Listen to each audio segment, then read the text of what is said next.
Ciao ragazzi, come stai? E aí pessoal, como vocês estão? Aqui é o professor Gael e hoje nós vamos para a nossa nona aula de língua italiana, né? A língua falada nesses quatro países que vocês estão vendo aqui, né? Itália, Suíça, Vaticano e São Marino, né? E vamos lá. E incrível que pareça, o italiano é uma língua que continua crescendo menos, mesmo tendo menos nativos de italiano, olha só. Bom, a nossa nona classe, a nossa nona aula, certo? Sobre fonologia. Andiamo, ragazzi. Bom, vamos lá. Continuando a aula de fonologia, né? Essa é a nossa segunda aula de fonologia. Aqui vamos trabalhar a questões de sílaba, oxítono, hiato, ditongo e assim por diante, beleza? Na língua italiana. Que nós podemos chamar segunda linguística como se fosse um latim moderno, só que é italiano, tá? Vamos lá. Impariamo ad analizzare le sílaba. Então vamos aprender a analisar a sílaba, né?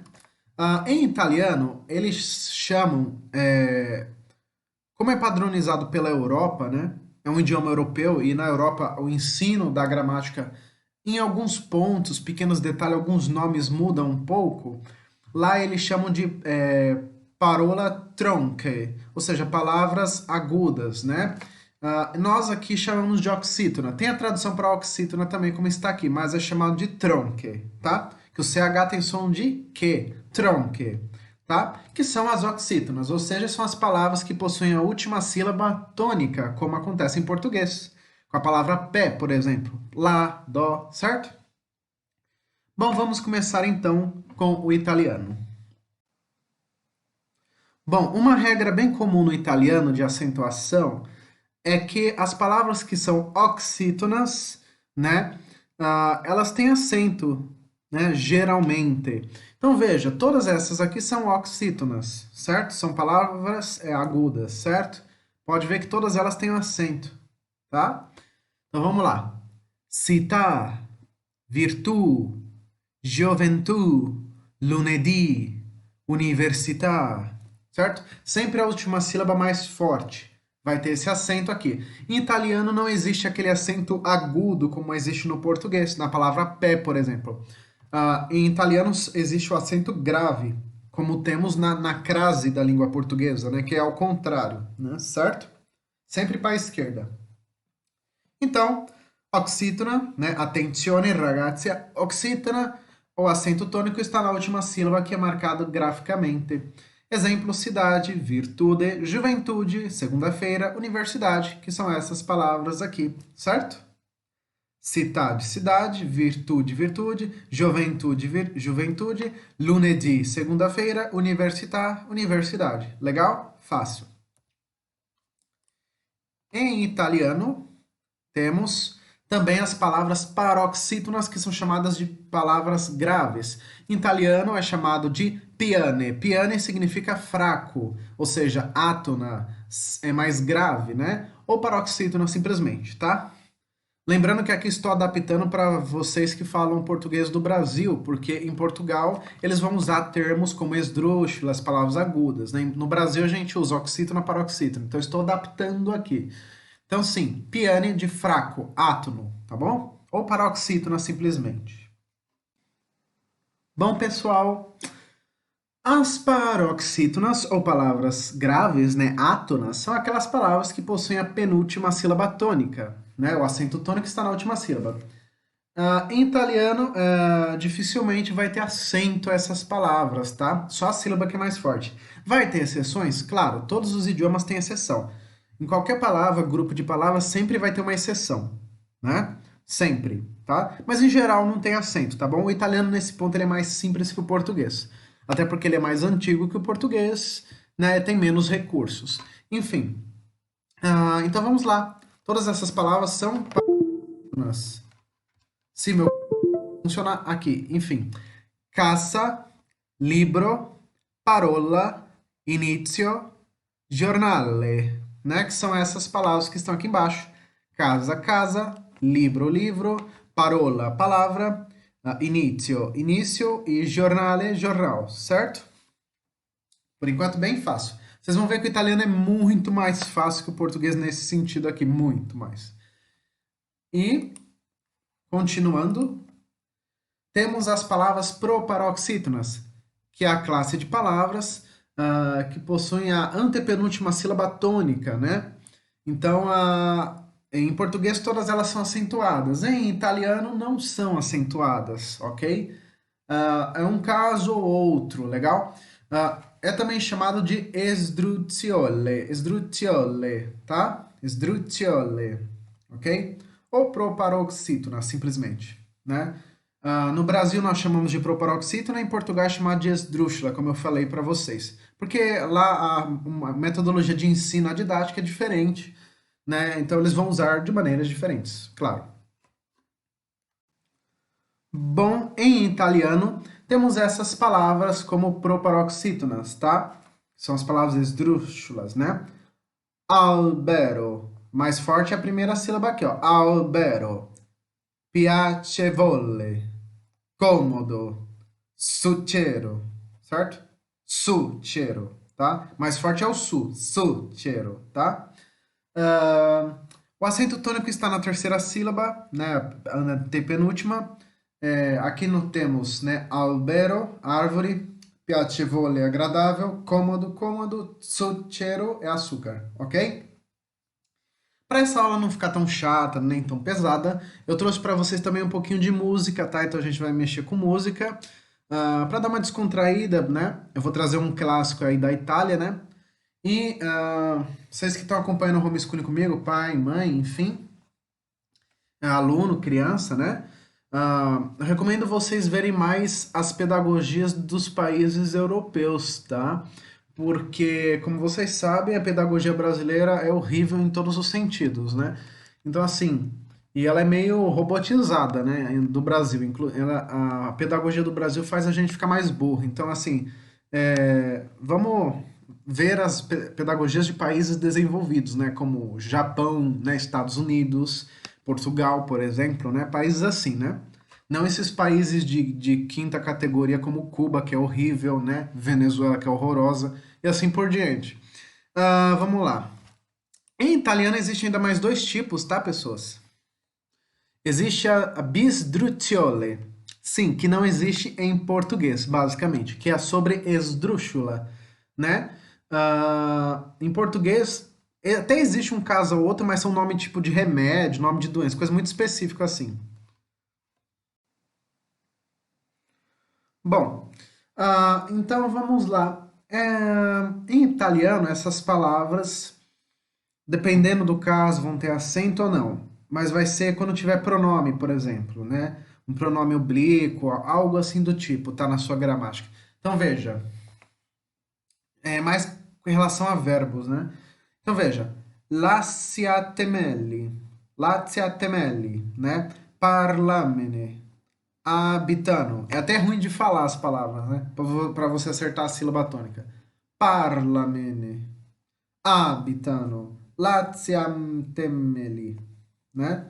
Attenzione, as palavras bisdruccioli, o acento está na quarta sílaba e quase não existem na língua italiana, são poucos. É encontrada nos verbos na forma pronominal, certo? Como eu falei, está relacionado a verbos. É até um pouco ruim de pronunciar, tá?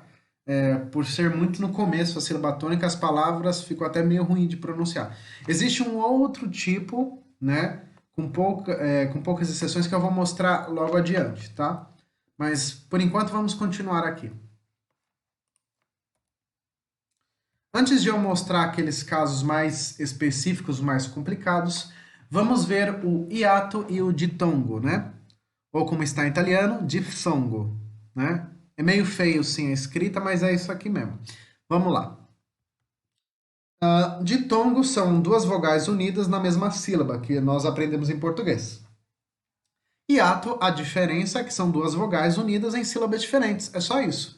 É a mesma coisa, os dois, a diferença é que um está na mesma sílaba e o outro está na outra sílaba, como nós vemos em língua portuguesa, por exemplo, certo? Então é só essa diferença de um para o outro, tá bom? Que aqui está junto, aqui está separado. Veja, tem um tracinho separando. Bom, aí aqui nós temos o seguinte. Ditongo, babau, fica junto na mesma sílaba. Attuazione, fica junto na mesma sílaba, ó. Fieno, junto. Laurea, junto, certo? E ato separado, certo? Espiare. Aqui demos uma ênfase, ó. Espiare. Nós não pronunciamos junto, pronuncia separado. Espiare, tá? E ato. Poeta, tá? Aéreo. Paura, tá? Não fala-se junto, não fala paura, não. Paura, ok? Eu falei pausadamente para vocês verem que é separado a pronúncia também, tá? Então fica a dica, fica atenção aí. Mas italiano é bem simples, tá? Nessa parte. Vamos lá. E tem o que eu trouxe para vocês que eu falei que, além do tritongo, como vocês já conhecem, existe essa palavrinha que é o trisdruziole, que sim, é antes da sobresdruxa que eu falei para vocês. Que não existe em português isso aqui, não existe. Não existe isso aqui em português, né? E o tritongo são três vogais unidas na mesma sílaba. A mesma coisa que acontece com o ditongo e com o hiato, tá? Peguei o nome de países que é mais fácil de visualizar. Paraguai, Uruguai, certo? Aí você fala, mas o Y não é consoante? A letra Y sim, mas o fonema do Y não. Porque aqui nós estamos estudando o fonema, não a letra. A letra, quem estuda é a ortografia. Nós estamos estudando o som, a fonologia. O Y aqui tem som de I, então ele é considerado uma vogal, neste caso, por causa da sua sonoridade. Então aqui é um tritongo, certo? Bom, e essa palavrinha enorme, gigantesca aqui, é o único exemplo que eu encontrei, tá? Que é o recitamelo. Recitamelo. Isso aqui é um verbo com pronome, ou seja, um verbo pronominal que nós chamamos. Ou em português, como nós chamamos, um verbo transitivo indireto, né? Em português. Em italiano, verbo pronominal, tá bom? Pois todos os verbos transitivo indireto, em sua maioria, vão utilizar pronomes. Ou um conectivo, algo do tipo, uma preposição, algo assim. Certo? E vamos lá. Bom, para quem não conhece, eu trouxe para vocês aqui já o Albert Einstein e agora estou trazendo para vocês o Thomas Edison, né? O inventor da lâmpada, coisa bem básica, né? Que a gente usa pouco, certo?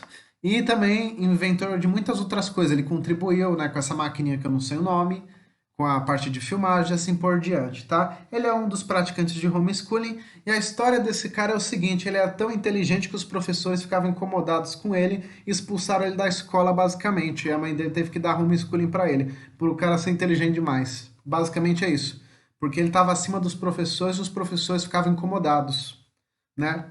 Enfim, tinham um preconceito com ele. Enfim, essa é a história do senhorzinho Thomas Edison. Só isso, coisa básica. E eu trouxe para vocês uma música aqui, um clássico, né? Para quem não conhece a cultura da Itália, ah, o idioma da música é o italiano, tá? Quem estuda música vai estudar italiano. E outra coisa, a Itália, a presença da cultura italiana na música é muito forte a música clássica e a questão de ópera. Então, a cultura da Itália tem muitos negócios de ópera. Pode ver que tem grandes cantores de ópera, né? Por isso que eu trouxe para vocês aqui. Vale escutar.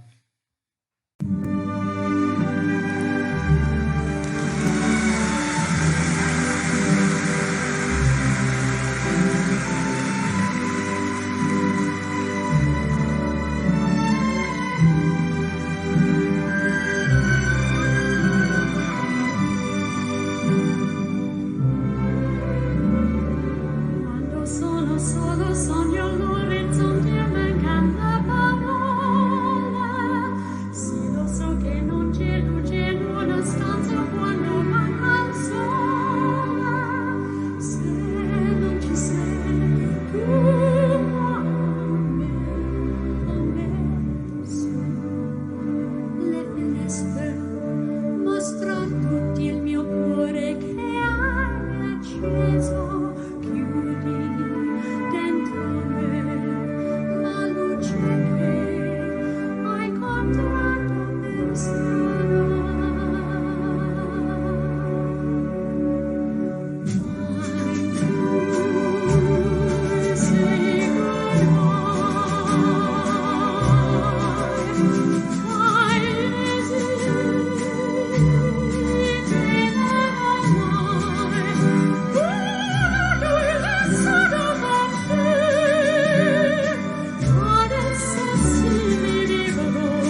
como vocês puderam ouvir a música, né?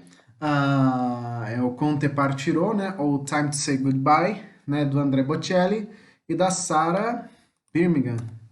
Isso, ok? E por questão de direito autoral, estou colocando só um pedacinho da música, só um trecho. Eu nem sei se vocês vão ouvir a música, tá?